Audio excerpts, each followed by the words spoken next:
चलिए बढ़ते हैं आज की कहानी की ओर। दोस्तों, लंबी लंबी और ऊंची ऊंची घाटियों के बीच स्थित एक घूमने का ऐसा स्थान जो सुनने के साथ साथ देखने में इतना अद्भुत लगता है कि कोई भी उससे आसानी से प्रभावित हो जाए। मन मोह लेने वाला वो नजारा आज भी मेरी रंगों में बसा है, लेकिन मैं नहीं जानता था कि इस अद्भुत नजारे के बीचों बीच प्रकृति का एक ऐसा कहर भी है जो अपनी खौफ की आंधी से बड़े बुजुर्ग लोगों को भी हिलाकर रखते। चाहे आप में कितना भी अनुभव हो, आप कितनी भी पैरानॉर्मल एक्टिविटी के बारे में जानते हो, वो चीजें आपको कभी भी सामान्य नहीं छोड़ती। प्रकृति की सीमा से कुछ ऐसे कहर भी जुड़े हुए होते हैं जो सुदर्शन जगह को भी बुरी तरह खौफनाक बना देते हैं। तो आइए जानते हैं मेरे साथ घटी एक भयानक और डरावनी घटना के बारे में। नरेश पहाड़ की घाटियों के बीचों बीच स्थित एक ऐसा स्थान जिसके दोनों तरफ झील बनाई गई है। यह नजारा इतना खूबसूरत लगता है कि हर किसी का मन बहल जाए। मैं अपने दोस्त के साथ वहां घूमने गया था और वहां पर जाने का सुझाव भी मेरे दोस्त का ही था। उसका मानना था कि उस जगह में कुछ ऐसे रहस्य भी दफनाए गए हैं जो वाकई अद्भुत होते हैं। साथ ही कुछ ऐसी जगह भी है जिसे देखकर इंसान वहीं पर रुकने का मन बना ले। अपने दोस्त से उस जगह की इतनी प्रशंसा सुनने के बाद हम दोनों चल पड़े घूमने के लिए।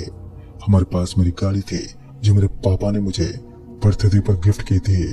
और मैं आपको बताना चाहूंगा कि मेरे पापा मुंबई के अंदर एक बड़े बिजनेसमैन हैं। उनका काम इतना ज्यादा है कि उन्हें ठीक से घर में रुकने तक का वक्त नहीं मिलता। सूरज ढल चुका था, सूर्य की रोशनी अब लगभग खत्म हो चुकी थी। अंधेरा अपनी काली काली परछाई के साथ आसमान में छाने लगा और हल्के हल्के तारों की रोशनी भी अब छाई हुई थी। एक तरफ उन पहाड़ों से घिरा वो स्थान इतना ज्यादा खूबसूरत लग रहा था कि उसी वक्त मैं और मेरा दोस्त दोनों फोटो क्लिक करने लगे। तब तक हमें एहसास हुआ कि हमें अब देर रात हो चुकी है। धीरे धीरे अंधेरा अपनी काली काली छांव के साथ आसमान में छा चुका था। आज अंधेरी रात थी और चांद की रोशनी भी आसमान से गायब थी। हालांकि तारे भी टिमटिमाते नजर आ रहे थे। तारों से जगमगाते हुए आसमान को देखकर ये पता लगाना बेहद आसान था कि आज आसमान के काले बादलों का कोई नामो निशान नहीं है। वो बिल्कुल साफ था। मैं अपनी ही धुन में गाने सुनते हुए अपने दोस्त की फोटो क्लिक करने लगा। मेरा दोस्त जिसका नाम रजनीश था, वो मुझे हल्की सी आवाज में बोला, अब हमें काफी देर हो चुकी है और इतनी रात को उस घाटी के अंदर पहुंचना लोगों के द्वारा तो बेहद खतरनाक माना जाता है। उस समय मैं युवा पीढ़ी से गुजर रहा था तो भूतों पर विश्वास करना मुझे कहाँ भाता। मैंने अपने दोस्त का हाथ पकड़ते हुए कहा, तू चिंता मत कर, लोगों का दिमाग बस डराने के लिए होता है और असल में जो चीजें डर और खौफ का स्रोत होती है वो सिर्फ एक अंधविश्वास है। और इतना कहकर मैंने अपने दोस्त को थोड़ा बहुत उत्साहित कर दिया। फिर हम दोनों उन घाटियों के बीच उस रास्ते को चीरते हुए आगे बढ़ने लगे। गर्मियों का मौसम चल रहा था, बारिश के आने की संभावना भी लगातार बनी ही रहती थी, जिस वजह से हमें ये डर भी था कि कहीं हम भारी भरकम पर इसके चपेट में न आ जाए, क्योंकि वो पूरा इलाका पहाड़ियों से भरा पड़ा था। अब भी हम उस स्थान तक पहुंचने से करीब 21 किलोमीटर दूर थे कि तभी हमें अपनी गाड़ी रोकनी पड़ी, क्योंकि हमें मालूम था कि एक तो हम वहां से जल्दी नहीं लौट पाएंगे और हमें यहाँ पर एक आखिरी ढाबा भी दिखा। और उस ढाबे को देखते ही मैंने थोड़ा सामान खरीद लिया ताकि मैं खाते खाते आगे बढ़ सकूं। अभी मैं उस ढाबे वाले से थोड़ा बहुत सामान खरीद ही रहा था कि वो दुकानदार मुझे बोल पड़ा, भाई साहब आप कहीं उस घाटी में तो नहीं जा रहे हैं जहाँ पर लोग घूमने जाते हैं?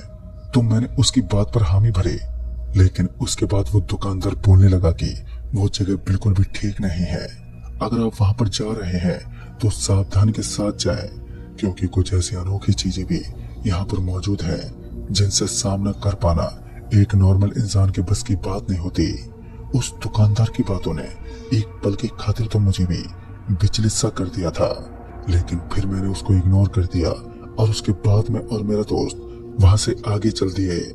हमारे पास खाने को तो सारा सामान था, लेकिन दूसरी तरफ इस अंधेरी रात के बीच वो जगह बड़ी वीरान लग रही थी। मैं अपने दोस्त के साथ अपनी गाड़ी को उस जगह के अंदर घुसाता रहा और बस कुछ पल के बाद ही हम उस अप्रतिम स्थान पर पहुंच गए, जो दिखने में बड़ा ही शानदार लग रहा था। उस घाटी के चारों तरफ पहाड़ों की ऊंचाई बहुत ज्यादा थी, लेकिन खासकर उस घाटी की सुंदरता ही उसके ऊपर निखार चढ़ाती थी।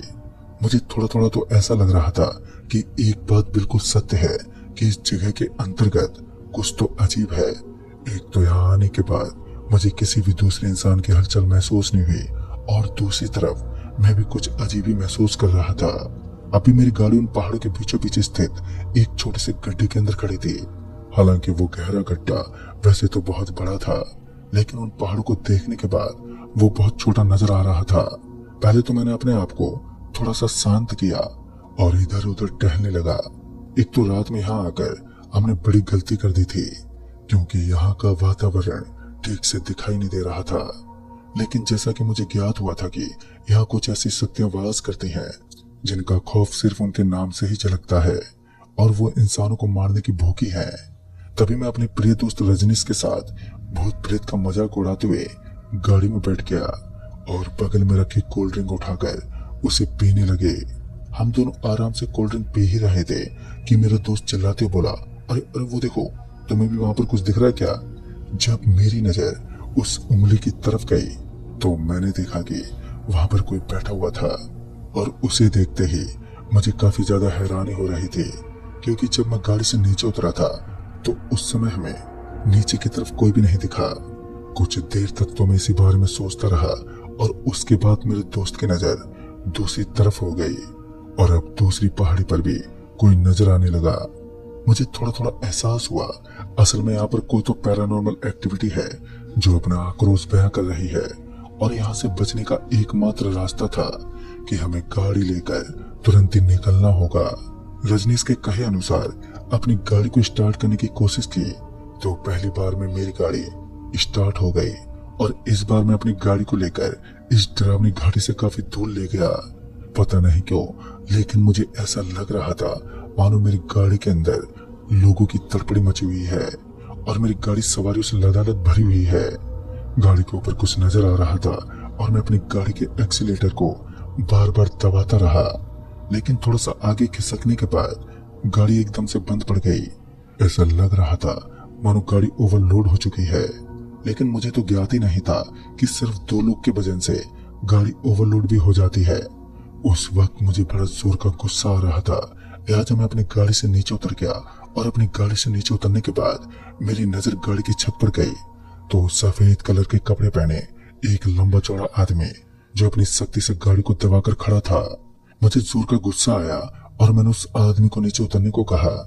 उस वक्त मैं भूल चुका था कि एक नॉर्मल इंसान अपनी तुच्छ ताकत से गाड़ी को कैसे रोक सकता है, लेकिन जब उस आदमी ने अपने शरीर की आकृति को बड़ा करना शुरू कर दिया तब जाकर मेरे पैरों के नीचे जमीन खिसक गई।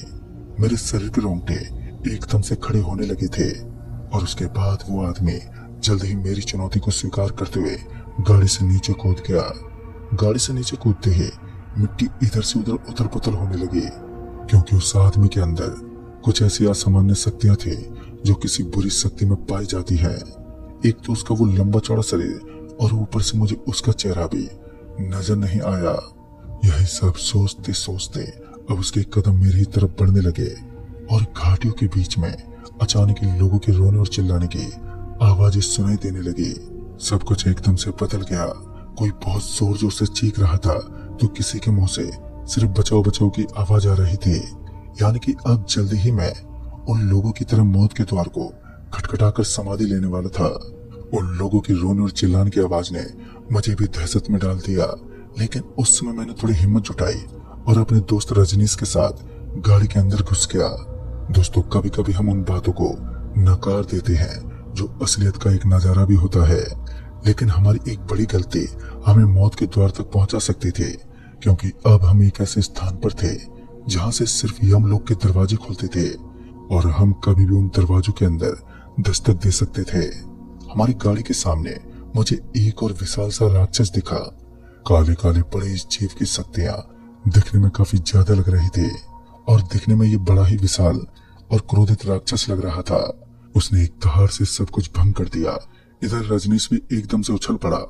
उसे भी बेहद डर लग रहा था, और गाड़ी के अंदर हनुमान जी की एक मूर्ति अवश्य लगी हुई थी, जिसके कारण हम सभी अभी तक सुरक्षित थे। मन मोह लेने वाली इस मूर्ति ने अभी तक हम दोनों की जान बचाए रखी थी, लेकिन अगर हम यहाँ से नहीं निकल पाए तो फिर हमारी मौत के दरवाजे भी जल्दी ही हमें बुलावा दे सकते थे। लेकिन हम दोनों ने अपनी गाड़ी से नीचे उतरने की घिनौनी हरकत को अंजाम नहीं दिया, क्योंकि मैं अच्छे से जानता था कि अगर मैंने गाड़ी से नीचे उतरने की हिमाकत की तो मेरी मौत के दरवाजे जल्दी मुझे दस्तक देने पर मजबूर कर देंगे। लिहाजा लगभग एक रात लगातार हम बंद गाड़ी के अंदर बैठे रहे और तब जाकर हमारी जान बच पाई। दोस्तों, इसलिए कहते हैं हमें अपने से बड़ों का सम्मान करने के साथ साथ उनकी बातों को भी आदर पूर्वक अपना लेना चाहिए, वरना हम कभी भी संकट में पड़ सकते हैं। तो दोस्तों, इस कहानी में बस इतना ही। तब तक के लिए बाय एंड टेक केयर।